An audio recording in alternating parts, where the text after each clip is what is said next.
Hello, it's Mary Han.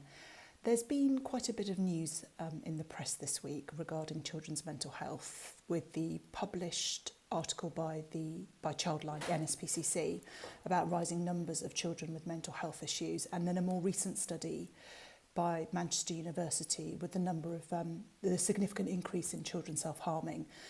And I know that it creates a great deal of anxiety in parents. It makes us worry about what we should be doing and how we might help, and importantly, when should we be concerned or worried about our children. So I thought I'd just put a very quick video together with three sort of key things to look out for with your children, to be able to identify whether there might be some issues that you might want to address.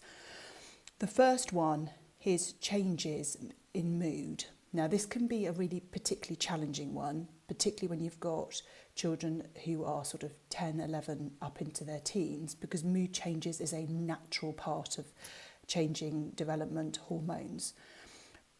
But I think it's looking for changes in mood that are quite drastic and are for over a sustained period of time.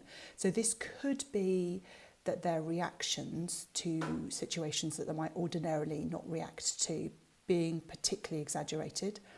So something that would ordinarily be something quite trivial, they react quite extremely to, and this happened on more than one occasion. Obviously, if it happens once, it's not something that you need to be particularly worried about.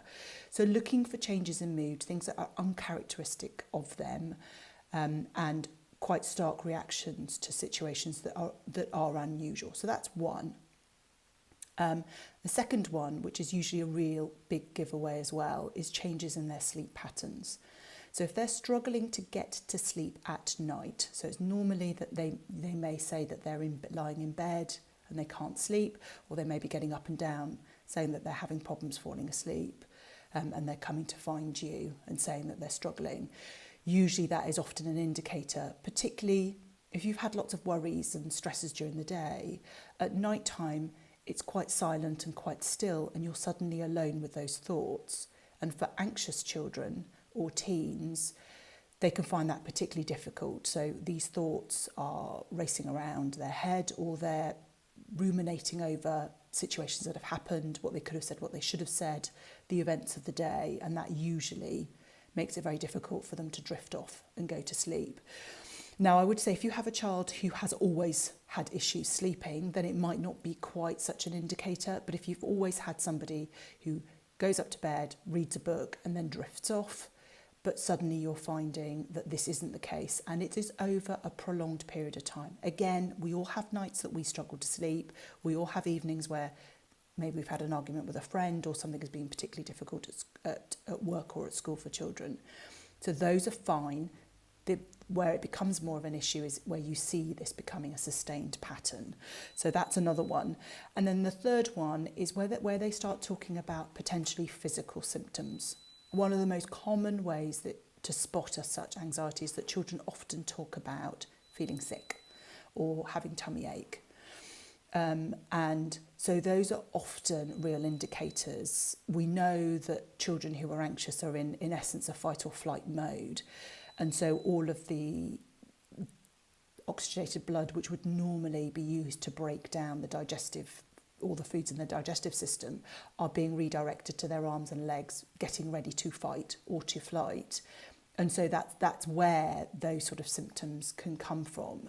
So again, just keep an eye on those. And again, we're looking for sudden changes. If your child has always complained of tummy ache, either there's always been a level of anxiety there, or it's not unusual. You're really looking for changes over a sustained period of time. So by that, I would say longer than a week, maybe 2-3 weeks, a month or so. And certainly my advice would be, if you're seeing that and you have got concerns, then try and talk to your child. Obviously acknowledge how they're feeling and seeing if you can get them to open up. And if you're still concerned, then talk to their school. Often they may or may not have picked up on some situations there. And if you're still concerned, then obviously seek help from a professional. So I hope you found that useful, and please do like and share with other parents who might also find these top 3 tips helpful. All right, thank you. Bye.